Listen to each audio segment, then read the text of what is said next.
So this chart is where you, yes. This slide is number 25.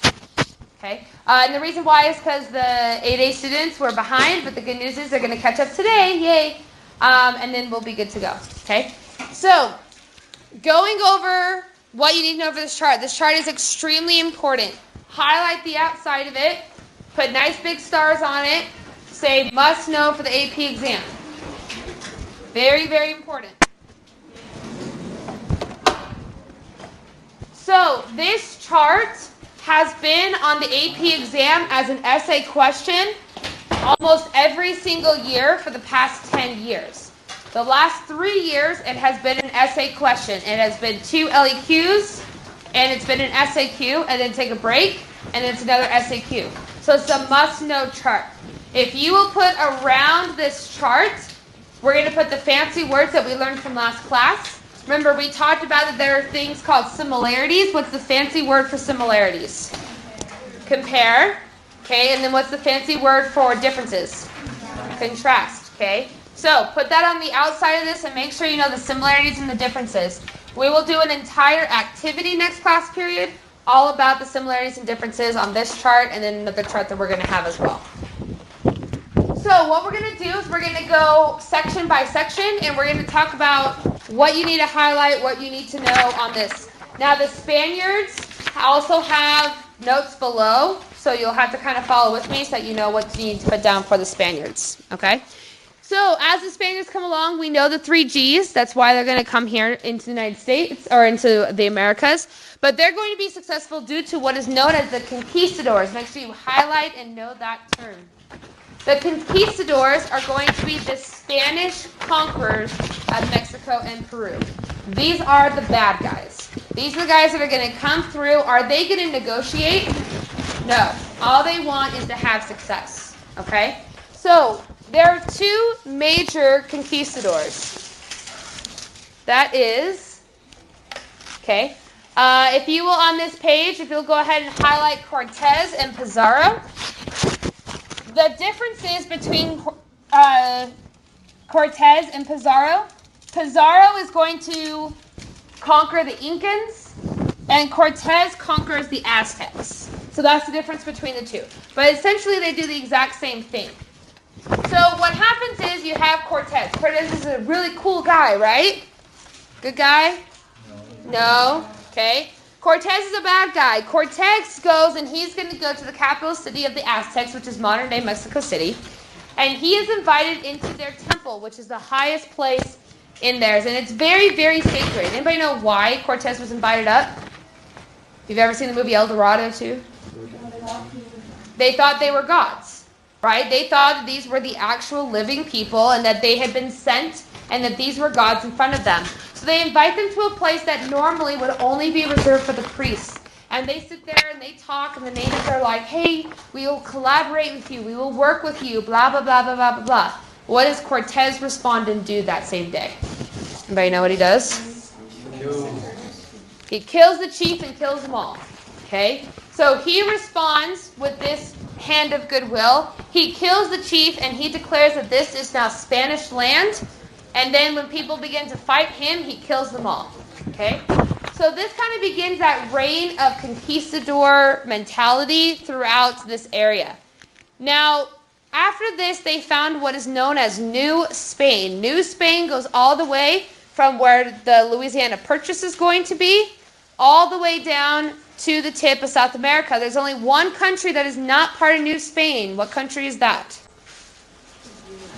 Well, the U.S. is part of it. You can see, this is the older New West, but modern day Canada is not part of South America. It's the only country or the only student that hasn't gotten it, or the class. There's a South America, Brazil. Thank you, Brazil. How do you know it's Brazil? It's a royalty of New Granada. Well, that's Spain too. Okay, so. It's okay. That's okay. Don't worry, guys. I know we had a weekend. It's okay. So it is Brazil, and how you know that is because their number 1 language in Brazil is Portuguese, not Spanish.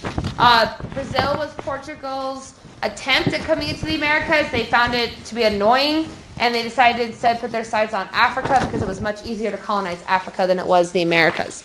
So regardless, though, they conquer New Spain. You can see this a lot of times, by the way, in their architecture. It has a lot of Spanish influence, a lot of European influence. Pizarro, remember Pizarro, while Cortez does the Aztecs, who does Pizarro do? The Incas, okay? Now, this painting is a Renaissance painting of Pizarro conquering the Incas. Now, when you first see this, you might think, oh, it's negative, right? You can see that these people are unarmed, they're scared. Pizarro's coming in with his knife, he's going to kill them. This is actually a positive rendition of Pizarro. You can tell that because they are bringing the Christianity to the Incas. They're willing to kill to be able to bring it to them. And this is basically this savagery. So this is actually a very positive Pizarro piece. Now, immediately, they decided they're going to do what Columbus said they were going to do. Do you guys remember what Columbus said the easiest thing would be to do with all the natives would be? Well, killed, yes, because it subjugate them, right? Make them slaves. So they immediately begin to have a massive amount of slavery. On your notes, up in the boxes, okay, so the goals of the Spaniards, the 3 Gs, we talked about that before, okay? The government has strict control. He controls everything. That's why he creates this system. Religion, I'm going to go ahead and have you highlight this, and I'll talk about it in a second. Religion, if you'll make sure to highlight and star the Catholic Church. When you see Spain, think Catholicism, okay? If you go to Mexico, what is on everybody's doors? A cross. If you watch the movie Coco, what is throughout that entire movie? Crosses. It's because they are deeply ingrained in the Catholic Church. And then if you also highlight the word missionaries, they attempt a forced conversion of Native Americans. But then the big one, if you will star the box or highlight the box that's about slavery, make sure you know that the Spaniards enslaved the Native American tribes. So, how did they do this? Why did it fall so quickly? Well, the first is this idea of fatalism, which is the idea that the Aztecs and the Incas were going away already, and so they were already easy to be able to conquer. They couldn't match the Spanish strategies and tools of warfare, and their biggest advantage is smallpox. It was able to easily spread throughout, and we'll talk about smallpox in just a little bit. So, how did they subjugate them? They did what's called an encomienda system. Please highlight and star this term. It's very important. It's one of the most important terms out of all the ones about Spain. It's on the next page. If you flip your thing to the next page, it's encomienda. The Spanish have a lot of notes, which is why it's not on this chart. So, what is an encomienda system? Basically, it's feudalism. Okay? So, here's basically how it works. You have a leader, which is the governor of the area in New Spain. That leader is a Spanish settler, and he is going to take care and Christianize of the Native American. In return for this protection and this Christianizing, he expects you to give a small amount of your workday back to the settler. What does this actually turn into? Just like feudalism, it turns into basically slavery. And in this case, it really is slavery. So instead of giving a small portion, now it's your entire workforce. Also, you are forced to do it. If you don't do it, you are killed. So it turns from a feudalism to complete slavery in New Spain. Now, how did they do this? Well, one, smallpox spread very quickly. Oftentimes, smallpox would hit a village before the armies even got there. So 90% of the people are dead already, and 5% are dying in the next couple of days. And so they're easy to subjugate because everybody's sick and dying. And they bring them, and then they decide where they're going to work. The strongest men are going to work in the plantations. The weaker are going to work elsewhere. And people start to be concerned, is this a problem? Now, in theory, this guy should seem familiar to you. He was on your homework, okay? This is a starred term, and make sure you put next to his primary source. His primary source that you guys read as your homework is on almost every single AP exam. Very, very important. So Bartolomé de las Casas, what you need to highlight for him, if you will highlight Spanish priest who criticized how the conquistadors were treating the natives. So again, Spanish priest who criticized how the conquistadors were treating the natives. Okay? So here's basically what he does. He is a Spanish priest, and his job is to go and he is supposed to convert and then teach the native tribes. So he goes to do this and he realizes a problem. We are supposed to be good Christians. We are supposed to be nice. And yet we're treating these people so terribly. And he writes this book which gets published in England called The Short Account of the Destruction of the Indies. That's the source that you guys read as your homework. And he writes this book and it goes basically viral in Spain. And the reason why is because it is so graphic about what they're doing to the natives. So how are they treating the native tribes? Well, this is a description, it's a drawing of what he described in his book. So if you notice, this is what happens when people eat. What are people eating? They're eating babies and people, okay? The weaker people or the people who die are typically cooked and then fed. Now, oftentimes, the people who are working would not be fed the meat. That's a little bit too good for them. So typically they would bribe. So if you actually see, you can see this lady right here. She's giving away her necklace in order to be able to get a leg to be able to eat. Oftentimes that meat was given to dogs. And that was their dog food. Was you would give them human bone and human flesh. And when they went to go, you can see in this before we switch drawings real quick. You can see the worker right here. The people getting hit and things like that. More boats coming. Native Americans being subjugated. But oftentimes, it was so harsh that you died very, very quickly. And once you died, they would then again use your meat and things like that. Also, you can see right here a child. Children can't work as hard. So why keep them around? There's really no point in it until, in just a second, I'll explain later. And he talks about how basically these people are murderers. If you ever want to read a great 600-page book all about death and gruesomeness, you can go check out his book from the library. Okay? Or buy it. It's like $12 on Amazon. So, very, very severe. How do you think this makes the Spanish people feel back in Spain? Like, why are we doing this? This is terrible, right? We should not do this at all. And so because of that, he becomes kind of the savior to the natives. Because of his book, Spain passes what is known as the highlight new laws. And the new laws ban... Hey, wait. Oh, okay. Thanks for letting me know. So the new laws ban the encomienda system in the United States, okay? Now, or in the Americas, I should say, not the United States. So this is a really big deal. So Spanish slave labor of the natives is going to go away because of his book. Now, why were the arms and diseases so impactful and successful in the Americas? Well, first off, you have to remember that the European arms and diseases was very successful in killing them off, okay? Now, in particular, the disease of smallpox is going to be the most successful. So why was smallpox so easily able to transfer back and forth? The first one is the lack of immunity, okay? So I want you to think back to the olden days of when you got shots, okay? One of the shots that you guys get is the chicken pox, right? So most of you, unless you have a religious exemption, have a chicken pox vaccine. So what happens is you guys haven't really had chicken pox. Now, when I was a kid, they didn't have the vaccine. They didn't come up with the vaccine until the late 90s. So when I was a kid, there was this trend. One kid in the class would get the chicken pox. Then all the parents would send their kids to go play with the kid that had chicken pox. You might say, why the heck would they do that?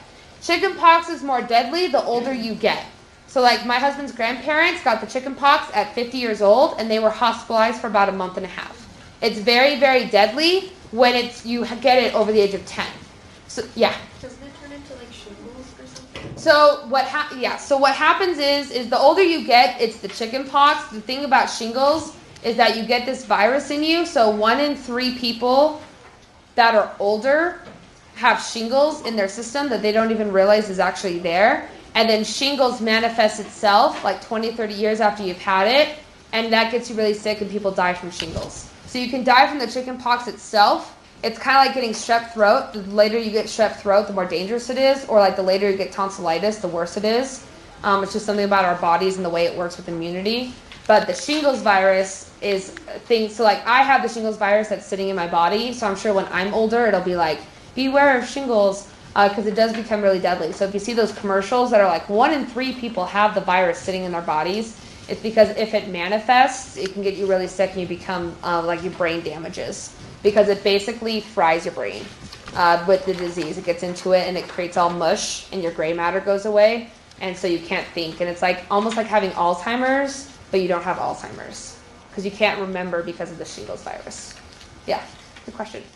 So everybody went and got the chicken pox. So like I remember when I got the chicken pox, I was the most popular kid in class because everybody sent their kids to come play with me.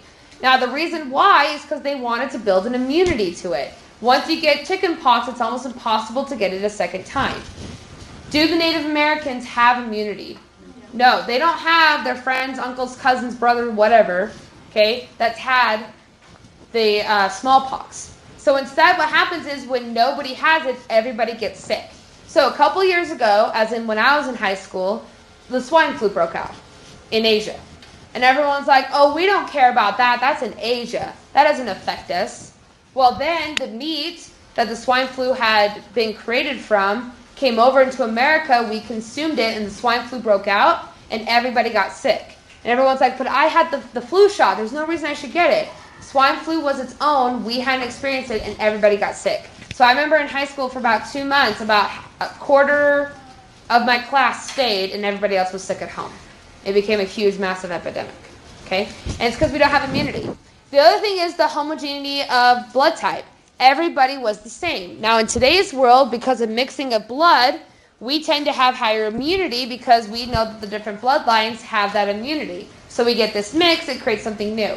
In Native American tribes, everybody is the same, and because everybody is the same, it's much easier to pass it along because nobody has the immunity. So let's talk about what smallpox is. Now, smallpox is the measles, okay? You've probably heard about it in the news a little bit. So the smallpox was the original part, so it was much worse back then than it is now. And the reason why is because back then, there was no antibiotics. In today's world, you get it, you get put on antibiotics, you're typically good to go. It's gotten a lot less deadly than it used to be. How smallpox works is it begins, and the measles same, is you'll get a whole bunch of little dots. It's like chicken pox, but it's raised. Then, once you've had it for a couple of days, it then begins to get into your body, and it basically gets all over into your lungs, so you can't breathe very well because your body's filled up with all these bumps. And eventually it covers your heart and makes it impossible for your heart to keep beating, and your heart literally stops beating.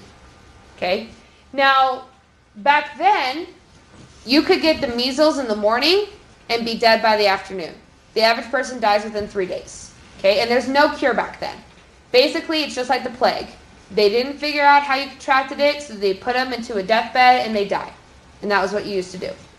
Now, in terms of today, the measles is eradicated. Asterisk mark. Okay? We have a huge rise of anti-vax. And because of that, measles has come back. It used to be eradicated. It's no longer eradicated. We actually have an outbreak going on right now because there was a kid that went to Disneyland about 2 weeks ago and didn't have a measles vaccine. And so now I say all these people are getting exposed, and now they're starting to break out. Last year we had a Disneyland outbreak, and it affected almost 300 people across the nation. So we don't know the effect of this, but if you've been to Disneyland the last 2 weeks, they say go to the doctor, go get tested for measles, because you might have it. Especially if you didn't get vaccinated as a kid. Now here's another big negative is a mestizo. If you will highlight the term mestizo, very, very important negative. Now when these conquistadors came over from Spain, they came over by themselves. They did not have wives. They didn't bring any women because it was too barbaric for a woman to come over. And so what you have is you have a male landowner who owns these slaves and who holds all the power. That ends up, yes. What is it? I don't know. If I didn't put it on there, all the other classes, I was going to say all the other classes said they had it. It's under impact of European arms and diseases. The last word is mestizo. So what ends up happening is because of all this power structure and different things like that, the guys don't have a girl. And so it becomes a mass culture of rape, and it creates a mixed society with half Native American blood and half European blood. Now, there's two reasons for this happening. One is the power relationship, which you can go into all that on your own time. But the second one is also an economic thing. If you rape a slave and they have a baby, what did you just get? More workers. More workers and more slaves. Exactly. It is literally used as an economic gain. It's terrible. It's awful. Also in America, and we'll talk about this later, we banned the international slave trade, and they thought, oh, Now it's going to be fine because nobody's going to get slaves and they'll die out. Slave populations rose almost 9 times after they banned the international slave trade. And why? They use the exact same system. So it's a terrible, awful system of how to be able to gain slaves during this time period. If you don't know anything about class systems in Central and South America, mestizos, if you're of mestizo blood, it's like being a mudblood on Harry Potter. You are seen as the lowest class. You actually live in slums. So down in a couple years ago was the World Cup in Rio de Janeiro. And they had a soccer stadium right outside of a mestizo slum. And so all these people went to this city and had to stay in hotels, and some of the hotels were in the slums. And they see all these people who are like eating off the ground and homeless. And they ask, they're like, who are these people? And they're like, oh, don't worry about them. Those are just the mestizos. They don't matter. If you guys have learned about the Indian caste system, and you know that the untouchables are at the bottom of the caste system, that's the same exact thing, but in a mestizo. And that still exists in Central and South America. The more south you get, though, the harsher it is for mestizos. It is basically like calling somebody that is almost the equivalent of using the N-word. It's that serious in certain caste systems of how serious that racism is against a mestizo population. Okay? Anyways, so then it brings us to the Columbian Exchange. This is a double star must know on almost every AP exam. In theory, you should know this. This should be one of the easier questions that you might come in contact with. But the Columbian Exchange is basically the exchange of goods, ideas, disease, all that jazz in between Europe and and America. Now, if you learned previously, okay, there were different trade routes from Europe to different areas of the world. So, for example, what was the trade route called from India to Europe? What was India known for? Spice. So they were the spice routes and the spice trade in between the two. What about China? The Silk Road, that's right. It's okay. Every single class has said India was the Silk Road, but that's okay. India is where all of our spices come from, and that's still till today. Most of our spices come from India. Now, they want to do the same thing with America, so they create the Columbian Exchange. So in this case, if you want to go ahead and below this, if you want to put Old World to New World, or you could put OW, arrow NW. So the Old World stuff that's going to come into the New World is going to, in particular, be disease, in particular smallpox, livestock, most importantly horses. And then on the opposite side, from the Old World, so like NW, New World, to OW, Old World, is most importantly crops, and most important of that is going to be the potato. And we will talk later about the potato and the impact it has. You probably already learned about that in AP Euro and World, but we'll talk about that when we get to the 1830s, because that impacts America. Skip. Okay. So, on your next section, which is the French colonizers. Now, you need to keep your old notes open to the chart that we've been doing, and then open your new notes to the front page.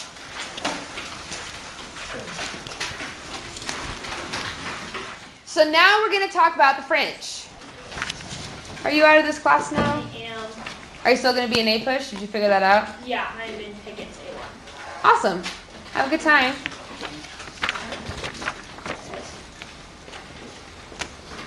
Okay. All right. So, again, keep on this chart, and then we'll go through this. Hey. Thank you. I didn't know I was going to get a bag. Oh, thanks. Good to see you. How was your summer? It was good. Sweet. Thank you. Yeah, I'll see you. Thank you. See you too. Yes. Do you write the percent of the final test? You don't have to.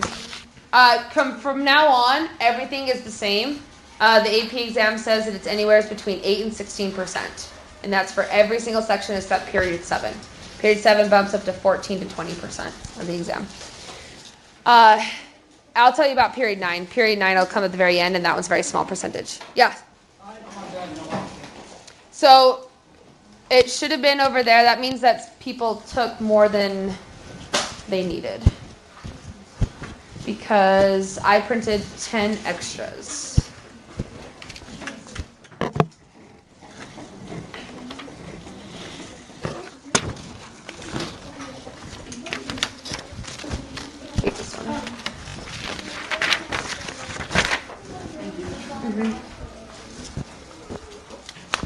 one too? Sorry, we did also add like 15 pickets, or 15 people from Pickett's class. So that's kind of throwing me off a little bit on my numbers. Okay, so that brings us to French colonization. Okay, so with the French colonization, if you know anything about Canada, that's where they're going to land. Canada, they are going to land in the section of the country known as Quebec. What language is Quebec? That is French. What is the capital city? Oh, yeah. Montreal, good. Okay, that's the capital city. And what language do they speak fluently as their first language in Montreal? French. Okay, very, very important. The French are going to land in Canada. As they land in Canada, they come into contact with the Native Americans. And they're sitting there chatting with the Native Americans, and they decide, hey, we should start to trade with each other. And the natives were like, hey, you know what I have that's really great to trade? Beavers. Okay? And what you need to know about the French is the word beaver. Okay? Know it, love it. Memorize beaver. If you see the word beaver, 99.9% of the time it's going to be about the French. Okay? On your old chart, where it says gulls and it says fur trapping, highlight the fur trapping and write the word French. Okay? Must know French. So they begin this massive fur trapping all over the beavers. Now, why were the beavers so popular? They killed the beavers when they first arrived. They took the beavers over to Europe. They realized how the beaver pelts was really good at warmth and waterproof. And so then what happens is everybody wants a beaver pelt. Okay? So what happens is that the Native Americans and the French begin a massive trading network all about the beavers. In fact, it almost makes the beavers completely extinct. By the beginning of the 1800s, there's about 5,000 beavers left. By the end, there's about 1,000. It's not until they conserve that they actually bring the beaver population back because the beavers were so popular. Now, as they begin to move west, you can see continuations throughout our country. So, for example, I'm from Idaho. What is the capital of Idaho? Boise, okay? And Boise originally was the word Le Bois. What language is Le Bois? It is French, and what does it mean? It's not potato, but I've never heard that joke before. Okay? It means trees. And it's because when the French first arrived in Boise, they found this city, this area, that all of a sudden had trees out of a desert. They called it Le Bois, and then it becomes Boise. Okay? Now, the relationship between the French and the Native Americans was really strong. That's why they began to name different places via the French. One thing that they did together with the French was called a rendezvous. Who's heard of a rendezvous? Pretty much everybody. I heard that you guys did a mini rendezvous when you guys were younger, depending on what place you were. I did too. I still have my little thing I traded for. Rendezvous is what language? The French. Okay? And that's when the French and the natives came together and they traded, right? So how do you think the relationship then is between the French and the natives? It is very, very good. So if we're talking the biggest contrast between the French and the Spaniards, they were actually nice to the natives. Okay? So on your chart, when it says interaction with natives, make sure you know nice to the natives. They had a great relationship with the native tribes. In fact, that's why when we go to war with the French, the native tribes tend to side with the French because they like the French so much. They hated the British, and we'll talk about that later. But they were really big fans of it. So the other thing they did too, and this is on your new notes, is they also are going to colonize the Mississippi River. So highlight the Mississippi. So they colonized the Mississippi River. At the very bottom of the Mississippi River, what city is at the bottom? It is, Louisiana is not a city. What is the city? It is New Orleans, that's right. And New Orleans, that's a French word. They have the French Quarter. It's very much French themed. People speak Creole, which is a mix between French and English. All about that, and that's kind of how it begins to show it down there. Now, did they have slaves? Yes, they were African, but they did not use them until the other Europeans brought them over. So it's not like they depended on slave labor. In fact, it was typically only on plantations that they used slaves, not like up in Canada or different things like that. So things that you need to know on the chart for the French, you need to know, like we talked about before, was the fur trapping. The government, at first, it didn't really pay attention, but once they started becoming profitable, they did. Religion, very important to highlight. The missionaries convert to Christianity. That is a common thread throughout all these three. And then finally, they prohibited settling by Protestants. So that was really important. The Spanish banned everybody. The French mostly had Catholics.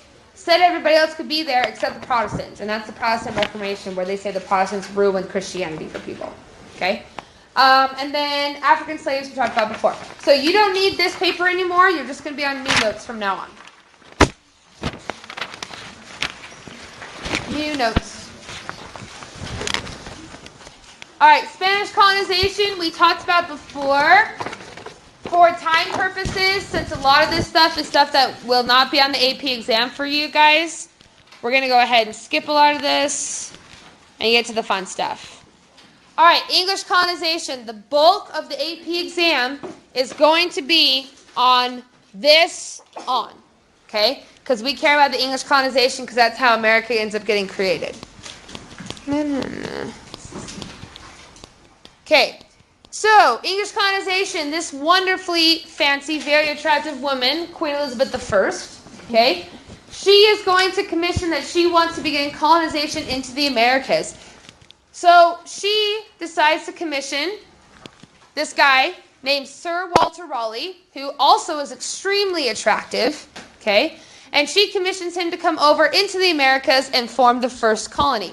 In my opinion, I think he looks like the guy from, remember in Jurassic Park where that one guy dies in the Jeep? And they have like the little dinosaur that has the frills around him? It's kind of what he looks like.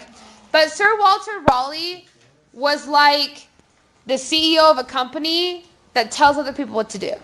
So if you think about like in today's world, Elon Musk, the owner of Tesla, he gets all the credit, but there's thousands of employees underneath him that actually do all the work. That's Sir Walter Raleigh. So for example, Raleigh, North Carolina is named after him, and he didn't even arrive in that state until 30 years after it was founded. But he still gets all the credit, okay? But instead, he commissions people. So he is going to go and he's going to commission John White to go and found a colony. A colony. And this becomes one of America's greatest mysteries. So we're going to talk about the craziest story in American history that's never actually been solved. So maybe if you're like really, really good, you can solve this. Okay? So John White gets commissioned by Sir Walter Raleigh by Queen Elizabeth I to go. And the creed that she says is they want to discover, search, and find out and view such remote and barbarous lands, countries, and territories to have, hold, occupy, and enjoy.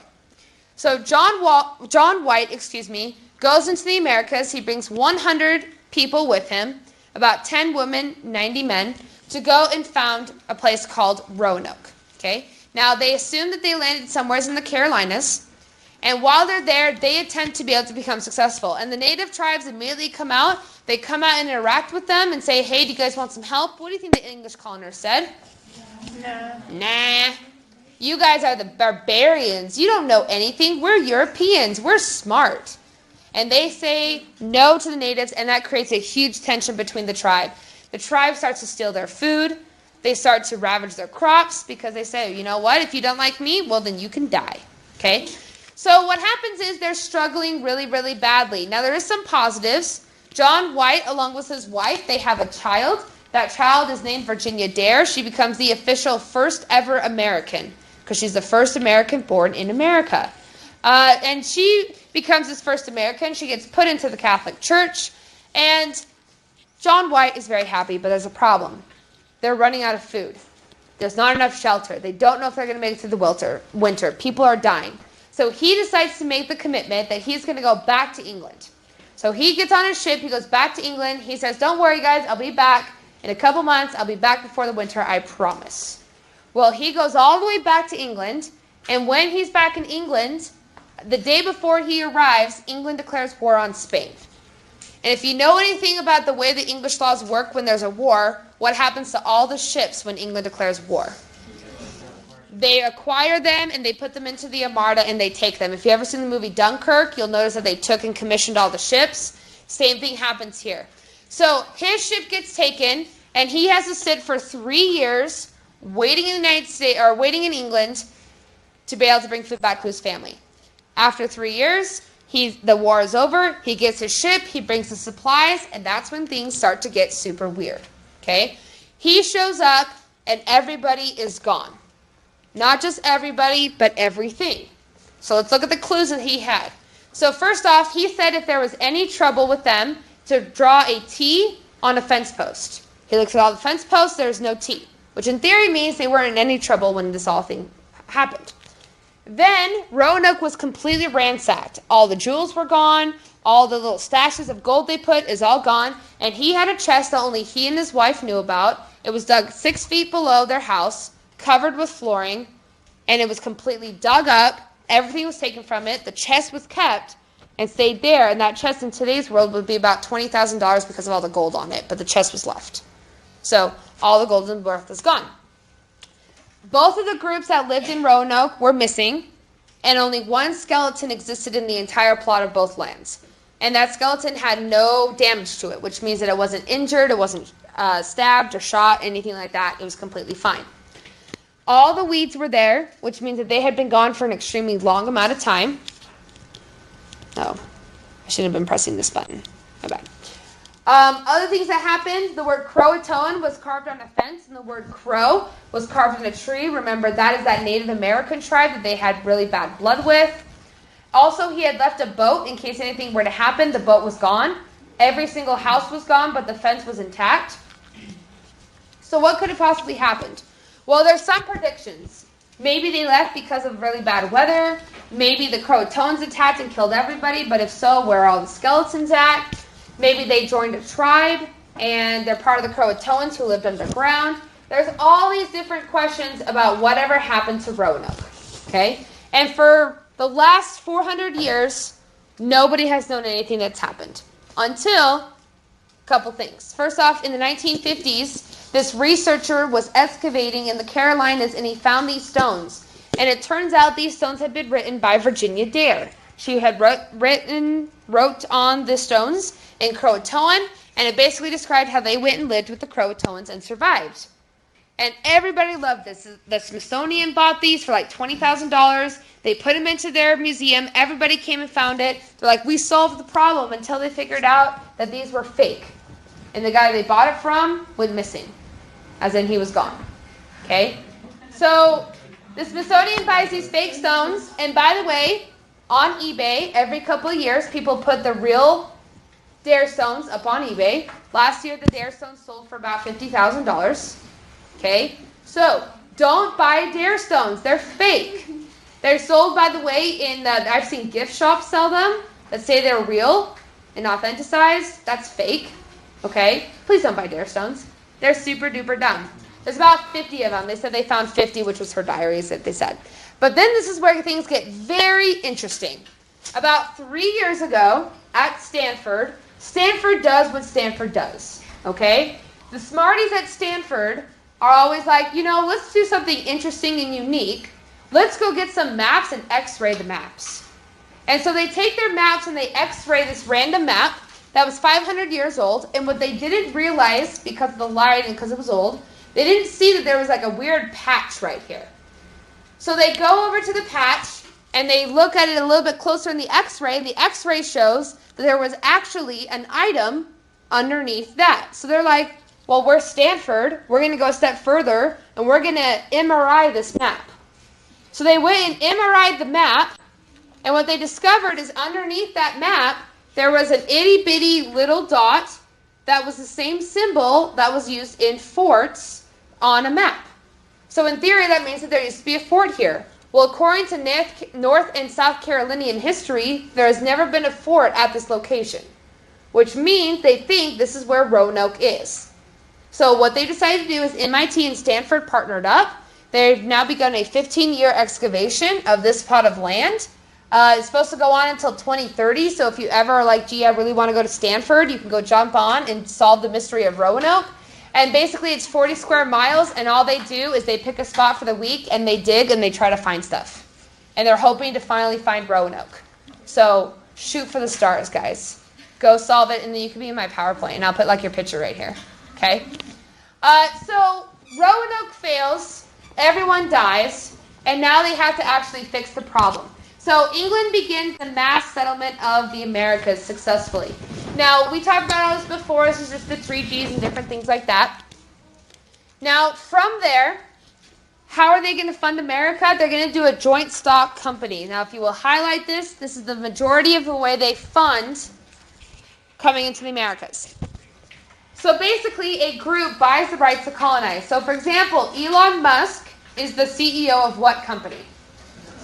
It is Tesla, and he's super rich. And because of that, he made a new company that's going to colonize space. What is that company called? SpaceX. He bought the rights for about $60 billion to colonize the moon. Technically, he's only bought the rights to colonize an eighth of the moon.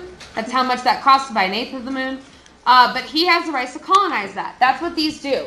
It's uncharted territory, and they buy the rights. The Virginia Company is the most famous one. That's why we have Virginias, right? It's because of the Virginia Company. So they are going to found Jamestown. And Jamestown, if you make sure to highlight, this is the first permanent English settlement. And Jamestown gets led by the way, they think on that map, this thing right here, the dot would be right here. So this would be a little bit of an updated map. Jamestown is just above it in Virginia. So they land to become very successful. They create better permanent settlements. They listen to the native tribes. They begin to create crops. They create permanent settlements that won't get destroyed by hurricanes. And things start to go really well for the settlers in Jamestown. Although we then get to, of course, Pocahontas. Okay? So with Pocahontas, you have the famous story of John Smith, right? He gets captured. The Algonquians, a.k.a. the Powhatans, end up capturing him, saying they're going to kill him. Pocahontas, out of her mercy, says, no, don't do it. Everybody's a big, happy family. Did that happen? Mostly. Was it all staged? Pretty much. So now the current belief is that this idea of John Smith getting captured and things like that was put on purposely by the Powhatans to marry his daughter off. And the goal was, if you think about it in AP Euro and stuff like that, Marie Antoinette and different people getting married off, why would they marry people from different countries to each other? Alliances. So if you marry off your daughter to the English, what are you creating? An alliance, exactly. Well, so she gives him away. John Smith is not the one who marries her. It's John Rolfe instead. They get married, and she's immediately sent back to Europe for study. They study her body, different things like that, very intrusively trying to understand the savage. She's then put on a European tour where she dies only 2 years later due to the disease that she impacts, and she never has children. Because they wanted to show off this native person across. So Pocahontas gets killed, very sad, but it does create an alliance between the two.